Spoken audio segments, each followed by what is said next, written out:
Lagi-lagi, kejutan bernada teka-teki pecah mewarnai sosok Jennifer Dunn. Bagaimana tidak, 1x24 jam setelah menjalani sidang perdana, hari Jumat kemarin mendadak tim pengacara Jennifer angkat bicara mengutas protes keras. Gara-garanya curhatan Sarita Abdul Mukti yang tak tahan karena meski telah mencabut gugatan cerainya, tapi toh Faisal Haris sang suami masih saja rajin mengunjungi Jennifer Dunn di tahanan setiap malam. Atas pernyataan Sarita tersebut, pihak Jennifer pun dikabarkan gerah hingga mengumbar ultimatum akan mengancam menyeret Sarita ke persoalan hukum jika 3x24 jam tidak meminta maaf di hadapan publik. Mendapat kuasa dari keluarga dan juga dari Jennifer Dunn untuk menyampaikan protes keras. Kita memprotes keras pernyataan dari pihak-pihak tertentu yang memfitnah dan menuding klien kami menerima tamu setiap malam. Itu fitnah yang luar biasa. Karena itu nggak masuk akal lah, masa setiap malam tamu bisa berkunjung ke rutan, ke lapas. Kenapa begitu? Karena saya sudah mengkonfirmasi langsung kepada kepala rutan bahwa itu tidak benar. Tidak ada kunjungan di luar jam kunjungan resmi. SOP-nya mereka mengatur tentang keterbatasan prosedur kunjungan hari Selasa dan hari Kamis serta hari Jumat setengah hari. Kami minta untuk dalam waktu 3 hari harus mencabut pernyataan itu dan meminta maaf bahwa itu tidak benar. Jika tidak, maka kami akan melakukan proses hukum. Mau tak mau, teka-teki baru pun mencuat. Jika tahanan yang dimaksud Sarita Abdul Mukti adalah masa di mana Jennifer belum dipindah ke rutan Pondok Bambu, mengapa pihak Jennifer Dunn harus gerah mengutas protes bak kebakaran jenggot? Berkali-kali mengundang geger publik karena tertangkap basah memasang pose santai bersama teman-temannya di tahanan narkoba hingga melakukan perawatan kecantikan di tahanan. Mengapa baru kali ini ketika Sarita angkat bicara mengulik kunjungan malam Faisal Haris, pihak Jennifer mendadak protes keras bahkan mengancam dengan aksi hukum? Apa yang sebenarnya terjadi? Mungkinkah Jennifer takut karena Faisal Haris tengah menghadapi proses perceraian dengan Sarita dan digadang-gadang bisa mengalami kerugian harta gono gini dalam jumlah besar karena terbukti menjadi pihak yang selingkuh dengan Jennifer Dunn? Laki-lakinya kan kalau malam selalu ke penjara untuk besuk, jadi ya buat apa saya berbagi cinta. Semenjak ditahan di Polda, Mas Haris sering setiap malam menjenguk. Oh. Dan itu Bunda dan anak-anak tahu ini? Semua orang tahu. Semua orang tahu. Pamit nggak sih Bu sama Bunda atau main pergi? Ya masa pamit. Hai, Eka mau nengok ya. Gila. Nunggu pengacara saya datang dari beliau lagi di Jepang. Siapa Bu pengacaranya? Bu Elsa. Ya, karena statusnya di situ kan ibu rumah tangga. Ya status rumah tangga. Kalau rumah tangga berarti kan menikah. Ini fitnah. Karena ini akan menimbulkan kegaduhan di dalam. Bahwa seolah-olah klien kami dianak-emaskan dan dibeda-bedakan dengan warga binaan yang lain. Ini akan menimbulkan masalah di dalam rutan. Kita merasa dirugikan dengan statement itu. Enak aja. Tunjukin buktinya dong kalau setiap malam menerima kunjungan. Mana buktinya? Tunjukin. Saya minta dalam waktu 3 hari tunjukin, kalau enggak kita akan proses hukum.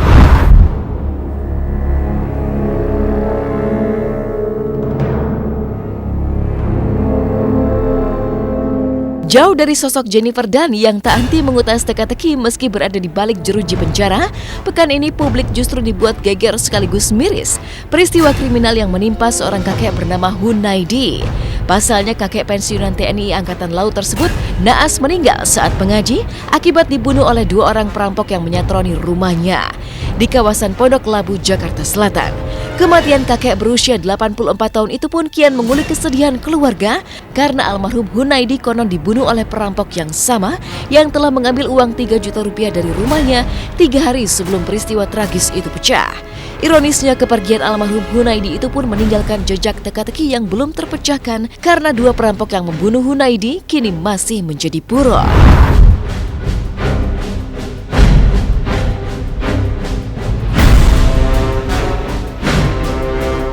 Sedih lah, prihatin.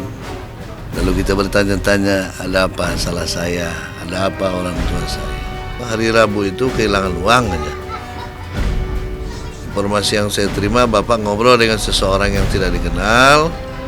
Lalu yang satunya katanya masuk melalui belakang, wallahu a'lam bishawab. Tiba-tiba lemari itu sudah terbuka dan uang 3 juta lebih hilang. Malam Jumat, habis sholat maghrib, setelah sholat berjamaah, baca Al-Quran, ibu di kamar, bapak di ruang tengah. Ada tamu, ucap salam, disaut. Waalaikumsalam, dibuka, mau ngapain kamu? Didorong dengan paksa. Itulah mulai kejadiannya. Dan ibu saya melihat kepala bapak saya itu dibentur-benturkan. Lalu dia lari lewat pintu samping sini sambil teriak. Korban dan istri korban saat itu memang sedang mengaji. Yang satunya di kamar, istri korban, dan korban berada di luar. Nah, berdasarkan keterangan daripada istri korban saat mendengar ada percekcokan di luar, kemudian beliau membuka pintu dan melihat sedang bergelut ya antara korban dengan pelaku. Untuk pelaku sudah melarikan diri. Nah, ini yang kita coba dalami terus ya. Sadis, itulah yang menambah mendung duka keluarga almarhum Hunaidi yang sedih tak pernah membayangkan jika kakek berusia 84 tahun itu harus mengembuskan nafas terakhir saat tengah mengaji di rumahnya sendiri lalu mendadak tewas di tangan perampok. Tak terima, pihak keluarga almarhum Hunaidi bahkan dikabarkan sempat emosional, ingin membalas mata dengan mata alias kematian dibalas dengan kematian. Namun bara amarah ini reda ketika mengingat kematian Hunaidi yang meninggal saat berusaha beribadah dengan mengaji di hari Jumat yang konon menjadi ciri-ciri kematian husnul khotimah. Menyisakan tanya, mungkinkah kakek yang dikenal keluarga hingga tetangga memiliki akhlak yang baik tersebut meninggal secara husnul khotimah? Tadinya emosional, dengan perasaan macam-macam kan kita ingin membalas. Tapi setelah kembali kepada dasar agama, yang menentukan kematian adalah Allah, sababiahnya melalui seorang rampok itu. Ditambah lagi kan, dalam satu dalil menyebutkan orang yang meninggal hari Jumat, ciri-cirinya orang termasuk golongan husnul khotimah. Apalagi dia meninggal dibunuh, ya, dianiaya, dipukul.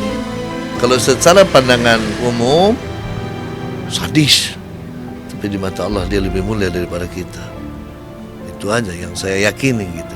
Bagi orang Islam, orang yang dibunuh itu adalah orang yang dizolimi. Semua dosa-dosanya ditanggung oleh orang yang ngebunuh. Mudah-mudahan almarhum atau almarhumah yang meninggal yang dibunuh itu menjadi orang-orang yang husnul khotimah, yaitu baik di dalam akhirnya kehidupannya di hadapan Allah Subhanahu wa taala. Ya, semoga Bapak diterima husnul khotimah, dia orang baik.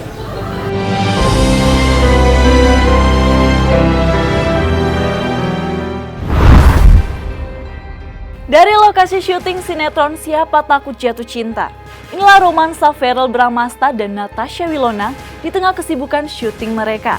Mendapat banyak scene di setiap harinya, Natasha Wilona dibanjiri pujian dari sang kekasih hati. Setelah Wilona membuatkan infus water untuk Verrell, seperti apa pula Verrell membalas perhatian Wilona dengan membuatkan coklat spesial? Dan seperti apa kemesraan dan romantisnya pasangan ini di sela-sela syuting mereka? Kita simak berita lengkapnya hanya di Hot Shot usai jeda pariwara yang berikut ini.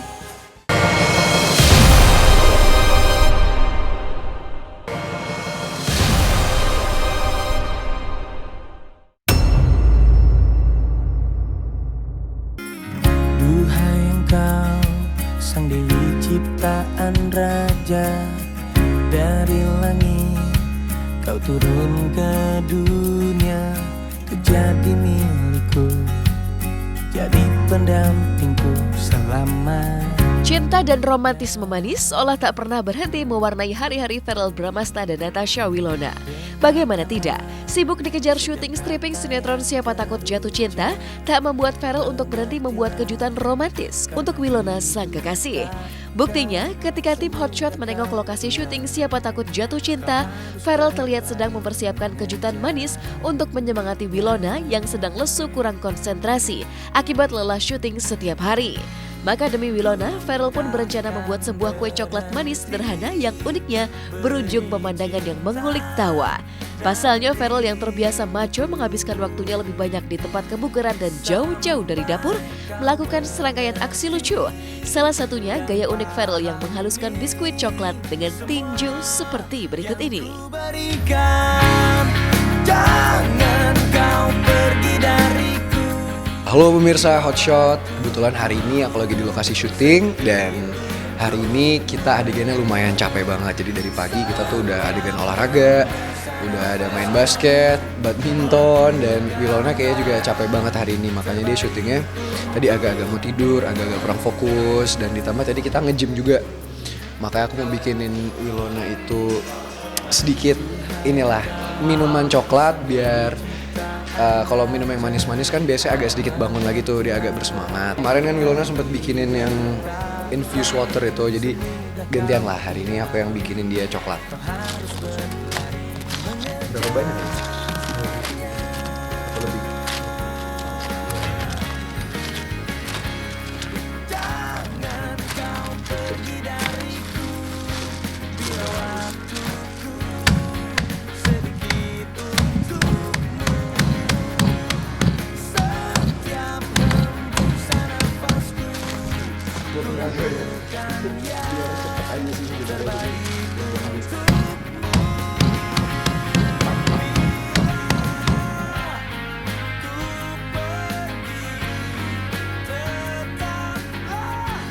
Usai menghaluskan biskuit dengan gaya macho, kini giliran Ferel yang kerepotan membentuk kue menjadi bulat seperti resep.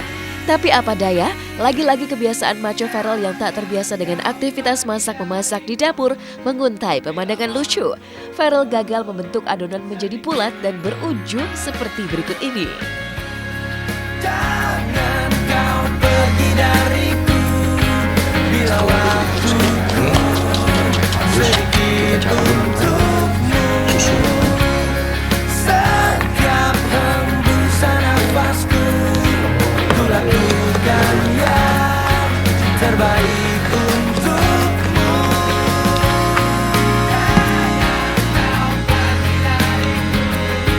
Bila waktuku sedikit untukmu. Oke pemirsa Hotshot, sekarang udah jadi nih coklatnya, meskipun bentuknya nggak konsisten, ada yang gede ada yang kecil, tapi ini coklat ball lah, namanya coklat ball. Jadi kita coba kasih ke Wilona ya, semoga dia suka. Tuh dia lagi take tuh di sana tuh.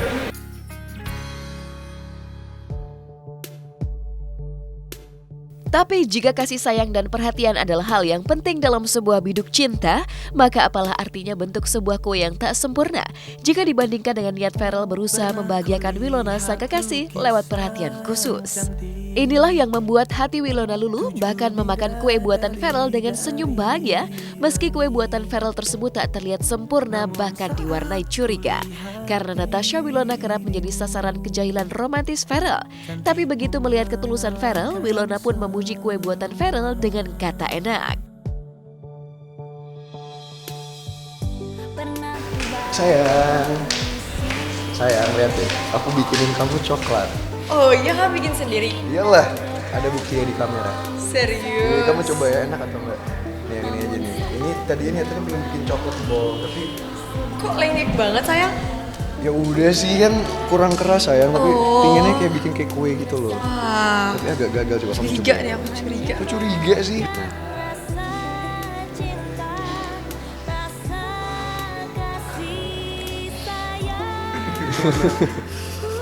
Biasanya nggak enak kalau udah kayak gini, biasanya nggak enak. Enak kok sayang, cuma agak sedikit terlalu manis aja, cuma enak sekali. Masa? Coba lagi. Nunggu. Dijorokin sayang sama bapak. Bapak yang lihat jahat. Kamu bikin sendiri? Iya. Kamu cara bikin ya? Dan seolah ingin membalas perhatian cinta Ferel, Wilona pun mengeluarkan jus sehat racikannya sendiri untuk Ferel. Rupanya tak banyak yang tahu jika akhir-akhir ini Natasha Wilona kerap meracik jus buah dan sayuran sehat khusus untuk memperkuat stamina Farel menghadapi aktivitas syuting stripping yang menguras tenaga.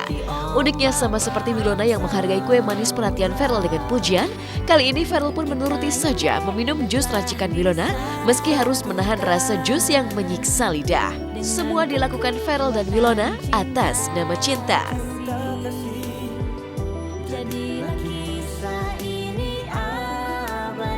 Minum dulu nggak nih jus kesehatan buat kamu? Oh ini jus Wilona yang bikinin. Dari tadi pagi dia bikin dan. Tapi kamu dari tadi pagi belum sempat minum ya?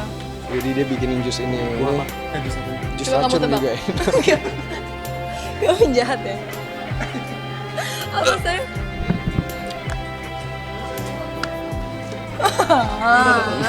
Akhir-akhir ini aku sering bikinin dia kayak jus buah dan sayur gitu. Karena kadang-kadang di lokasi syuting dia nggak pernah makan buah. Jadi yaudah deh aku kayak ngakalin pagi-pagi bikinin. Meskipun kadang-kadang beracun sih. Jadi ada kombinasi-kombinasi yang terkadang sesuatu yang nggak enak itu malah justru bagus buat badan. Setuju nggak Kak? justru ya kadang bagus pahit ya. malah kadang nggak enak itu malah nyangkut bagus. di antara tenggorokan dan paru-paru gitu loh. Jadi Tapi dia itu akan agak bagus susah. buat organ tubuh kamu yang lain. Masa? Yakin? Oke pemirsa Hotshot, makasih udah ngikutin kegiatan kita hari ini. Dan jangan lupa nonton terus Siapa Takut Jatuh Cinta setiap hari jam 6 sore di SCTV.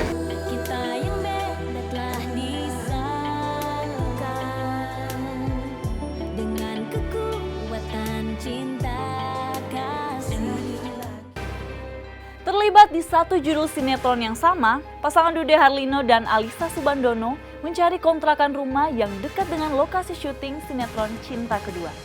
Lalu benarkah hal ini dilakukan Dude dan Alisa agar mereka tetap memiliki waktu untuk menjaga dan mengasuh langsung anak-anak mereka, termasuk si bungsu yang masih bayi?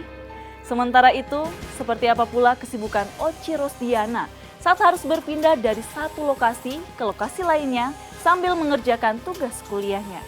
Kita simak berita lengkapnya hanya di Hotshot usai jeda pariwara yang berikut ini.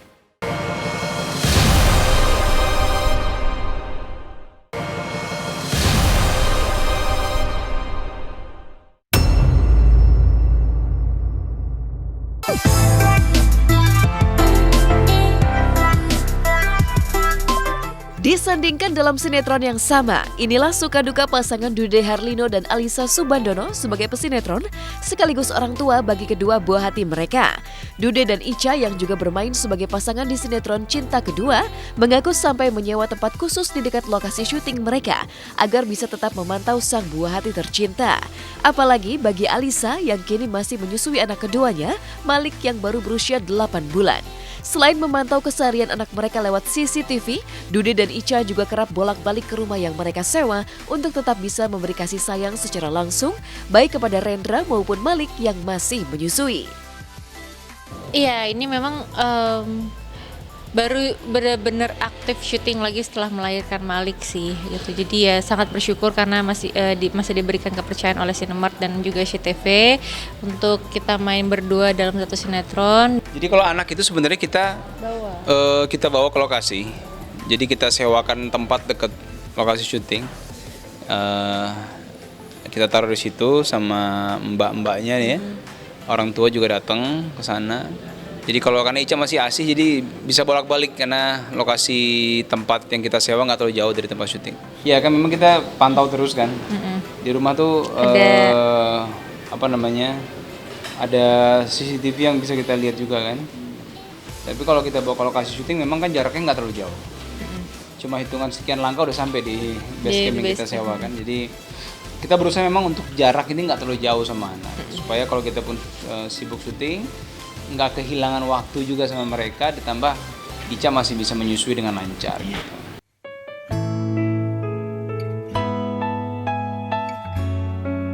Bagi Alisa sendiri, sinetron Cinta Kedua menjadi yang pertama pasca ia melahirkan anak kedua. Dan Ica yang biasanya lebih banyak menghabiskan waktu sebagai ibu rumah tangga, mengaku tak mengalami kendala berarti saat harus kembali beradegan di depan kamera. Pasangan yang berperan sebagai Mutiara dan Ilham ini bahkan sangat terbantu dengan kemampuan akting pemain lainnya yang sudah mumpuni. Tantangannya sebenarnya sih lebih hampir nggak ada ya, karena kita memang kalau untuk Ija sendiri memang beberapa kali pernah mendapatkan peran seperti ini gitu.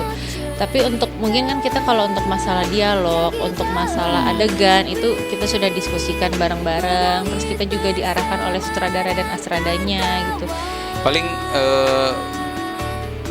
mendalami karakter di tengah hal-hal yang memang harus dihandle gitu ya, konflik yang ada dan sebagainya. Tapi karena memang lawan main kita semua memang sudah punya pengalaman yang luar biasa bagus gitu ya, jadi sangat terbantu ketika acting membangun emosi.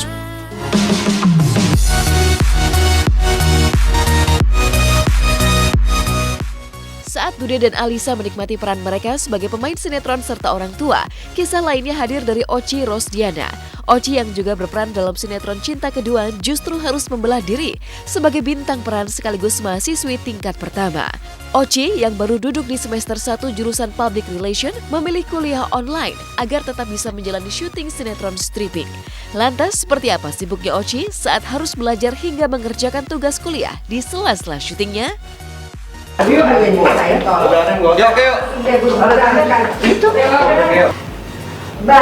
dimintain tolong, udah langsung mengganggu. Halo pemirsa, hari ini aku lagi di lokasi syuting Cinta Kedua dan kebetulan aku lagi break, lagi nggak take. Aku nyempetin buat ngerjain tugas kuliah aku. Kebetulan aku baru mulai kuliah, ini baru banget semester 1. Aku ngambil jurusan PR, Public Relation. Ini bentukannya tuh website gitu, kayak adalah websitenya gitu. Jadi di sini kayak tiap mata kuliah di sini ada yang namanya pre-quiz. Jadi di sini ada pertanyaan-pertanyaan pilihan ganda. Ntar di sini ada penjelasan. Terus di sini ada guru, dosen, ibu dosen atau bapak dosen yang ngejelasin. Second session.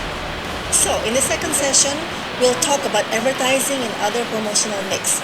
Remember, I told you in our first session that advertising is just one of the promotional mix. There are others.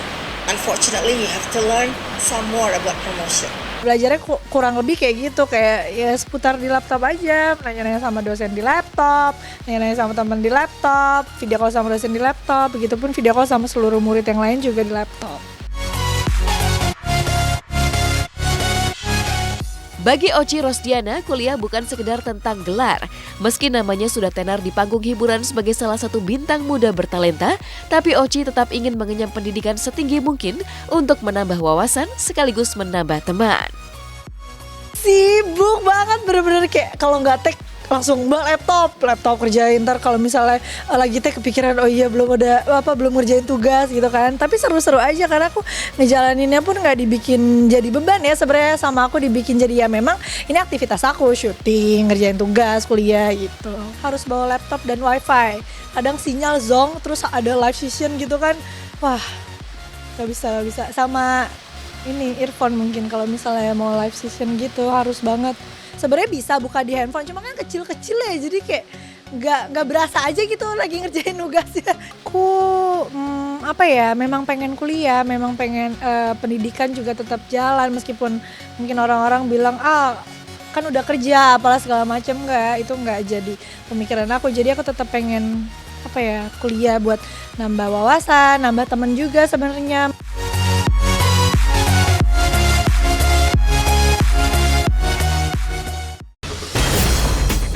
Hampir 2 bulan pasca ditangkap karena kasus narkoba, seperti apa kondisi Dawiyah Putri Elvi Sukaisi?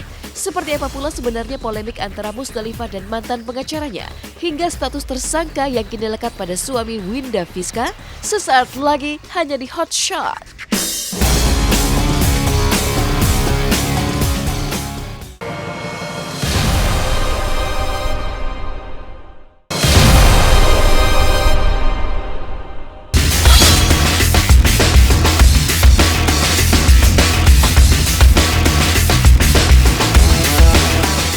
Inilah berita-berita paling hot yang kami rangkum dalam segmen Hot Shot Seru.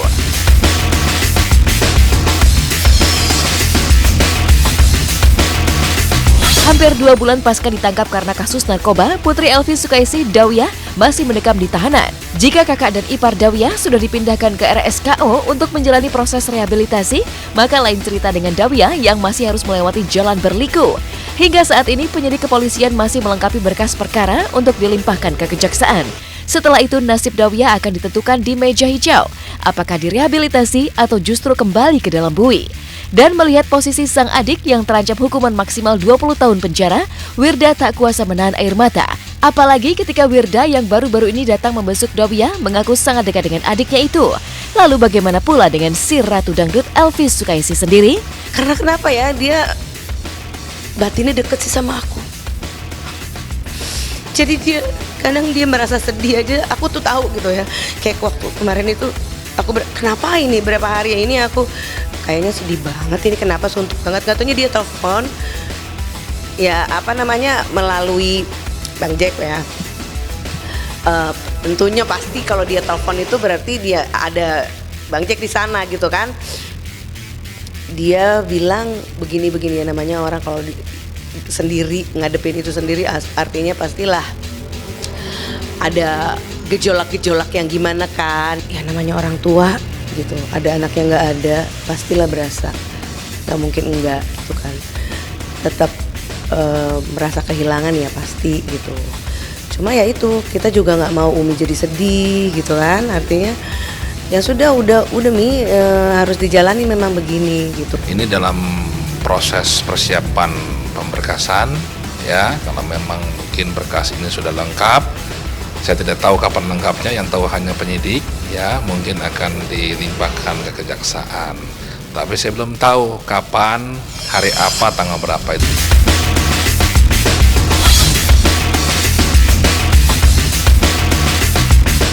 Kasus tak kalah panas juga membelit mantan istri pedangdut Nassar, Musdalifah. Janda kaya raya itu justru terlibat polemik dengan mantan pengacaranya sendiri, Dedi Junaidi. Bermula dari kerjasama di salah satu bidang bisnis hingga merambah ke industri musik, Dedi merasa ditipu oleh Musdalifah. Pasalnya, Dedi mengaku menerima cek kosong senilai 650 juta rupiah dari Musdalifah. Kasus ini kian kusut saat Dedi merasa kuasa hukum Musdalifah ikut bermain api di dalam polemik mereka. Lalu benarkah Dedi akan menggelar pertemuan secara 4 mata dengan Musdalifah dalam waktu dekat ini? Jadi mengenai cek kosong itu sebenarnya begini teman-teman, itu kan materi pemeriksaan. Jadi untuk sementara ini 1-2 hari ini belum bisa kita ungkapkan ke teman-teman, tapi setelah pertemuan kita klarifikasi dengan Bu Musdalifah baru kesimpulannya seperti apa baru kami umumkan ke teman-teman. Yang kedua, mengenai cek kosong ini karena juga materi pemeriksaan dan sudah kita serahkan ke polisi, bagaimana pengungkapan oleh penyidik kita serahkan ke penyidik. Kita bikin lagu dan rencananya memang Bu Haji kan sebagai produser dalam lagu yang kita ini. Mungkin bisa dilihat rekan-rekan di YouTube, semua sudah ada kok, udah jelas gitu.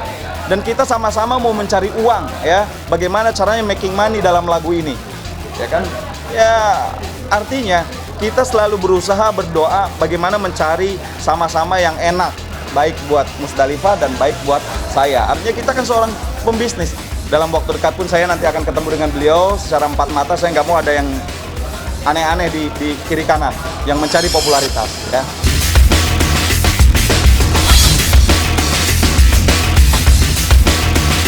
Dari kasus sejumlah selebriti, inilah kebahagiaan Melinda pasca dikaruniai anak kedua. Akhir Maret 2018 lalu, Melinda melahirkan seorang putri cantik bernama Ratu secara sesar. Bagi Melinda sendiri, kebahagiaannya kian sempurna saat ada sosok suami tercinta Adi Kurnia yang siap siaga mendampingi. Adi yang ikut serta menemani Melinda menjalani operasi sesar juga unjuk perhatian pada buah hatinya. Meski terlihat kaku, tapi Adi coba memberanikan diri untuk menggendong bayi munggilnya tersebut. Iya, Neng, ini pun. Wah. Tangannya mana sih? Kita benar. Nah.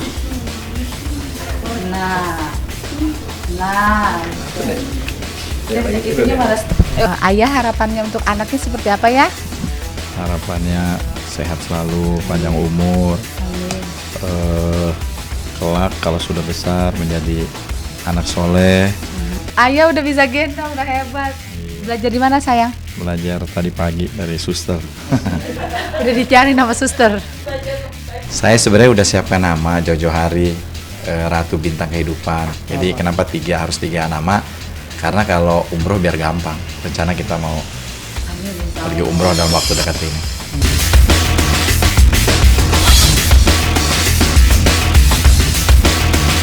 Lama tak terdengar kabarnya, penyanyi Winda Fiska kini harus menghadapi polemik hukum yang menyeret nama suaminya. Dari kabar yang beredar, suami Winda, Mulyaditan, disebut tersangkut kasus dugaan penyelundupan 5 kontainer minuman keras.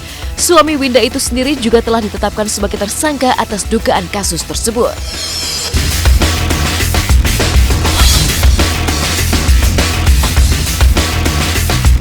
Kontras dengan kasus hukum yang menjerat suami Winda Fiska, mantan suami almarhumah Julia Perez tengah berbahagia. Pesepak bola asal Argentina itu dikaruniai seorang anak. Kabar ini cukup mengejutkan publik. Pasalnya sejak hubungannya kandas dengan Juppe, kisah asmara Gaston Castanyo nyaris tak pernah terdengar. Rupanya Gaston telah menikah dengan wanita bernama Luna Montico.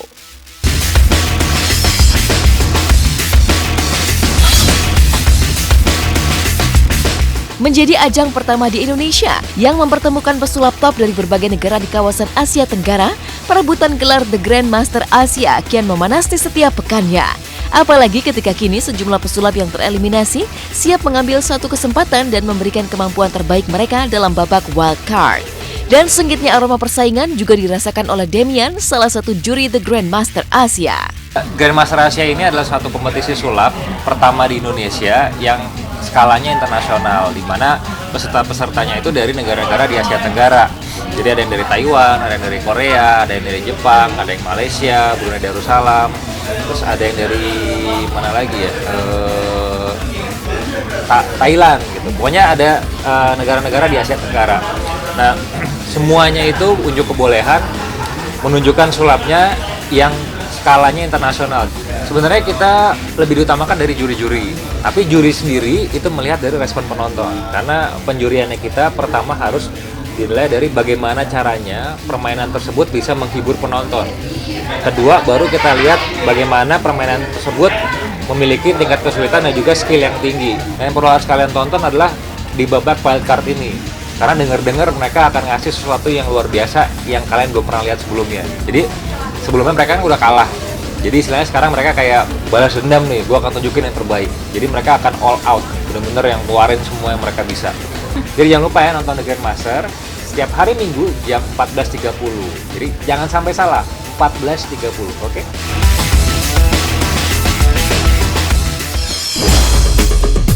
Berperan sebagai rocker di film The Perfect Husband, benarkah penampilan Maxim Bautier sempat diprotes oleh kekasihnya Prilly Latuconsina?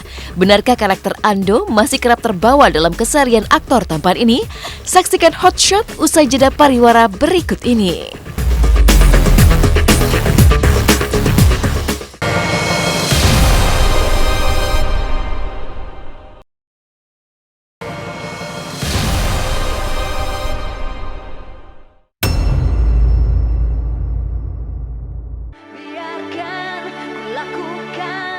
Apa yang ingin ku lakukan, biarkan aku rasa.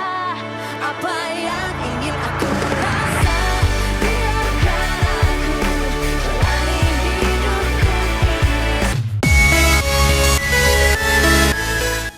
Berperan sebagai Ando, tokoh remaja yang ingin menampilkan jati diri sebagai seorang rocker, Maxim Bautier mengaku menikmati bermain dalam film The Perfect Husband.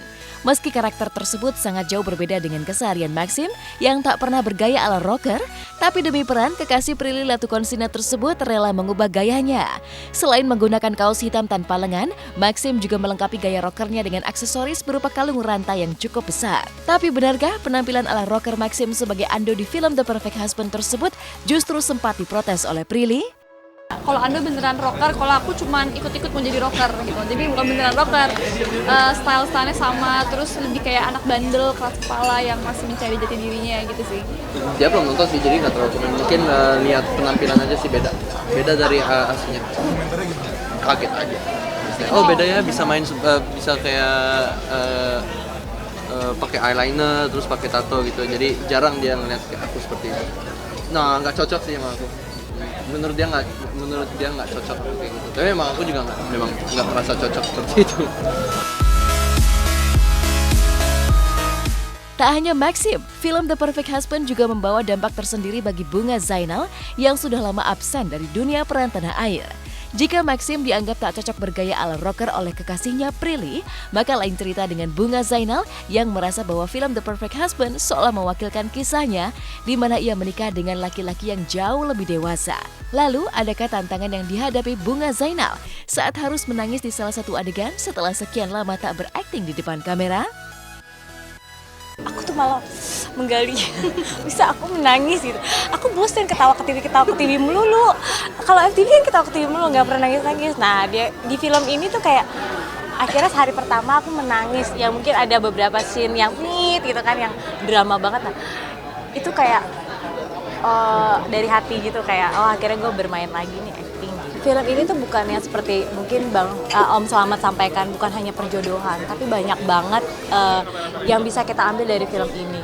Mau dari film remajanya, mau dari drama keluarganya, mau dari perjodohannya pun itu punya makna dan punya arti. Seperti Bang Rudi juga sampaikan, kenapa harus jam tangan itu adanya di kanan, kalau pilot dan lain-lain gitu.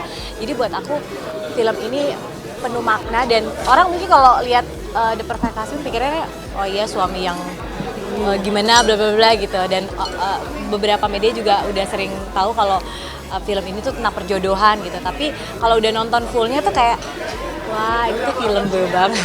Ya maksudnya gini, kalau yang beda usia jauh kan ya aku memang mengalami itu gitu, dan buat aku nggak jadi halangan sih. Kenapa malah sekarang yang muda-muda jauh menantikan seorang sosok yang jauh lebih muda dan lebih apa ya, lebih dewasa lagi.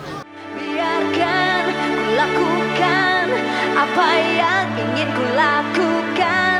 Biarkan aku rasa apa yang ingin aku rasa. Biarkan aku jalani hidupku ini saja. Bahagia dengan apa yang ku suka.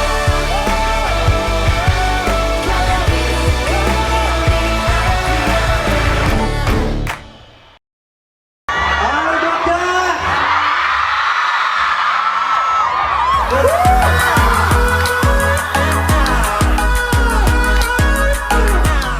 Tak surut disambut jerit histeria. Fenomena seperti inilah yang terus mengikuti aktor Adipati Dolken dan Vanessa Priscilla setiap kali mengadakan kunjungan promo film Teman Tapi Menikah dari kota ke kota. Pekan ini kota Yogyakarta pun pecah oleh histeria menyambut kedatangan Adipati Dolken dan Vanessa yang bahagia karena film yang mereka bintangi sukses menyedot antusias penonton. Buktinya ketika melakukan teater visit, Adipati dan Vanessa pun dibuat takjub nyaris kehabisan kata-kata oleh jumlah penonton yang membludak.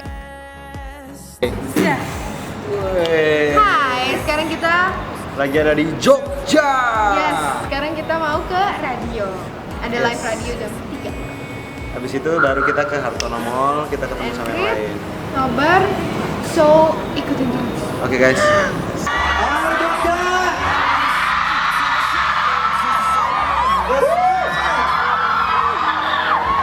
Selamat malam.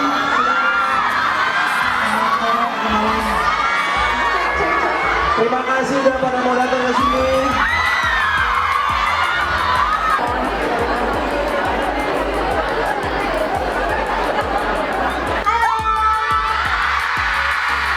Ini seru banget ya, rame. Makasih ya udah nonton film kita. Semoga kalian suka sama filmnya. Di sini ada yang udah nonton belum? Udah. Nah, rata-rata udah. Thank you ya.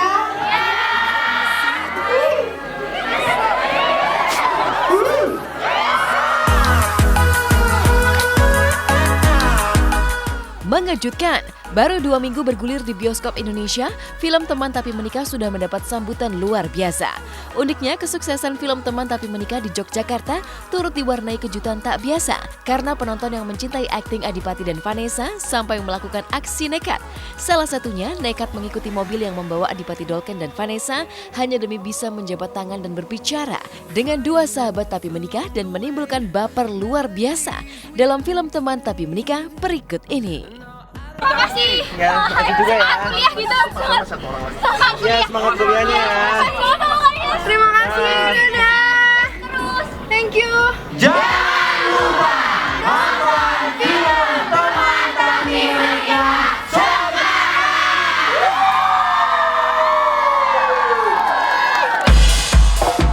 have to call me Dito Percussion. Mungkin bukan emang itu tujuan utama lo ya, tebar pesona buat dapetin cewek ya kan? Saya kan juga harus milih-milih, Cak. Emangnya nggak capek kayak gini terus?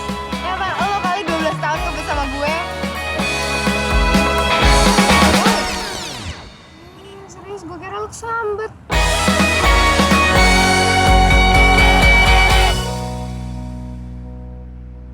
Pemirsa, usai sudah perjumpaan kita hari ini, saya Jassi Michelle Tumbel mohon pamit undur diri dari hadapan Anda. Saksikan terus Hot Shot setiap hari Jumat mulai pukul 6 pagi, Sabtu dan Minggu mulai pukul 9 waktu Indonesia Barat. Tentunya hanya di SCTV, satu untuk semua. Ya, Ler, ada info. Pusat pemerintahan akan dipindah ke Kalimantan. Kalau Kalibata kan kuburan, ya. Ada senjata nggak? Jangan ditanya, digeledah dong. Mundur sekarang!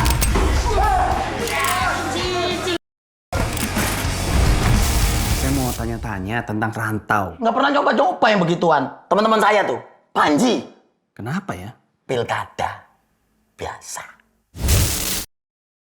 Ternyata